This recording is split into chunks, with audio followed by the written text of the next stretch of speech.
not going, if medically you're able to. It is a financial strain for any family, but to know that you can improve the quality of your life or your child's life for the rest of their life is something that you can't put a value on. And she was treated like the queen. She had, at the time, long blonde hair below her waist, and they thought she was a princess and a Barbie, and they all but bowed down to her every time we entered the hospitals. And never was there a time that we didn't receive optimal treatment. The bedside manner there was fantastic, and I can honestly say probably better than we would get in the U.S. And all things considered, the price for what you're doing, you're in the hospital in China for a month receiving stem cell transplants that are not available here for less than half the price of a shoulder surgery, an outpatient shoulder surgery in the U.S. How do you, you have to, obviously, insurance isn't going to cover it. We don't have those avenues, but there's no reason not to try it. Her vision is, if she strains to use it, Riley doesn't at this point have enough usable vision that it's an automatic for her. She responds to light. My biggest thing, and like he was saying, the acuity numbers do not mean crap to me at all as a parent. What matters to me is what I see my child doing and how I see her benefit. And walking through our house and not being a pinball and bouncing from one item of furniture to the next to get through the hall. And last November we moved from a 1,200 square foot one level house to a 3,600 square foot 3-level house, and that was a big step for us. We have 2 flights of stairs. I was horribly paranoid about it, and 1 week after we moved in, I had her orientation mobility therapist come because I wanted him to familiarize her with the house. I wanted him, show her how to get from her bedroom to the bathroom. And he came 1 week after we started moving in, and she took him on a tour of our house. And about 10 minutes after he had arrived, he said, "Yeah, I don't think you need me here." But that's always been our big thing. And anytime I talk to parents of the visually impaired, whether it be them considering going to China or they, just seeing her, in June, I believe, it was June, we went to LA for the Braille Challenge Nationals. She was the only one from Missouri to qualify, and there were only 10 in her age group from all of the US and Canada that qualified. She has been pushed, and I don't think there's anything wrong with that. When I look at what she's capable of doing now versus what some of the other parents tell me about their children at older ages. Our biggest breakthrough this year is me standing on the front porch and her getting on and off the school bus by herself. She has a little sister that will walk her out to the curbside guide, but she has to climb those bus stairs. And we're all adults, so we don't really consider it, but the first step on the bus is at least that high. That's what her face. So seeing her get on there and the fear of her falling backwards it's harder for me to stand on the porch than it is for her to climb those stairs.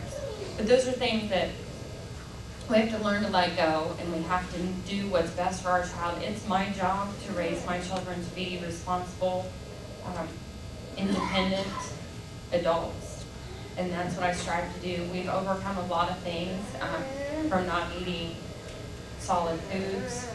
We just, a month ago, had a big breakthrough with pasta. She didn't eat any pasta at all, no macaroni and cheese. I don't know how a child gets to 8 years old without eating macaroni and cheese, but we've made it. And those are just the little milestones are a lot of the things that I like to talk to some of the families about. Obviously, this is the biggest one ever, but you have to get through each of the little ones along the way. Each stepping stone takes you a little closer and a little closer. from going from drinking from a bottle to a sippy cup. For a child that can't see, they want everything the same every day. Getting them out of a routine, their comfort zone, is horrible. And at this point, that's what we're dealing with Riley. I would love to take her back. I would love to build on the vision. We got to light perception. If she's strange, she can see a little more than that. But if we were to go again and have the kind of progress that the other children have had that started with light perception, where we would be amazing for me. Horribly frightening for her, because she essentially will start life all over. Everything she's learned, she's reading junior high books, and we try to stay away from high school level books because of the content, but she's able to read anything. She takes tests on them, gets 100%. That's not an issue at all for her being a second grader. I know she will overcome things, the obstacles that are put in her life, but I also know that it's my job to make things not easy for her, but if I can improve the quality of things, quality of life for her. She does not want to go. She doesn't want to see. She doesn't want to have any part in vision right now. She's accepted being different, and she likes it. So we're hoping to talk to some of the other families that have been, and the kids that are excited and pumped for it, and kind of have some of that rub off on her.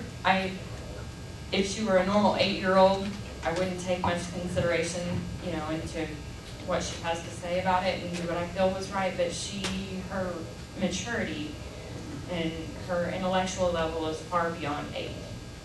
And it would be more of a challenge than anything at this point, but we're making strides. And because I'm a mom of 2 little girls, we listen to a lot of Hannah Montana and Miley Cyrus.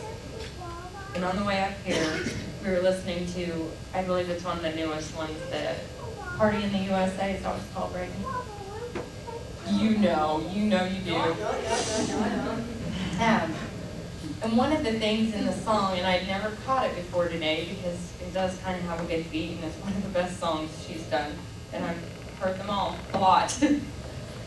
But it talks about her stomach getting knots in it and her feeling uneasy, and each time that happens in the song that she's singing, either in the cab driver turns on the radio to her favorite Jay-Z song, or a DJ turns on her favorite Britney song, which I'm not promoting any of these people, but it puts her at ease.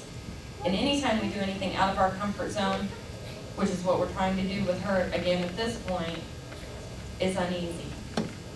But we've got to pray. There's always something there to comfort you and get you through it. And for me, it's prayer. For someone else, it may be, I don't know, meditating or whatever people do to ease themselves. But I just encourage you to ask the questions. If you don't have the support initially, keep looking. God will open the doors that are meant to be opened, and if not, hopefully in your case, He'll either open them wide or slam them shut. Because that was honestly one of the prayers that I prayed. I did not want to be slipping through the cracks. I did not want to be grasping in hope that wasn't there. So if anyone has any questions for me later, we'll be around for a little while. Our website is nomoredarkness.com. We don't update it anymore. The guy that was running it, we don't have contact with. My phone number is on there. I have some business cards from write down my name and number if anyone wants to take it along, or email. You cannot email to the address that's on the website either. So if you're an email person, I'd be happy to give you my personal email. And other than that, I think if anyone has any questions, don't be afraid to ask. I had pages and pages of them before we went. And, all the things that we questioned, the rejection factors, the sterile environment was a big one for me, going to a foreign country. What was it going to be like? It's going to be dirty. Pictures I see in social studies books do not make China look like the place I would want to go have surgical procedures done. Everything was great, and there is absolutely no reason that we wouldn't go back and do it all over again. I think that's it.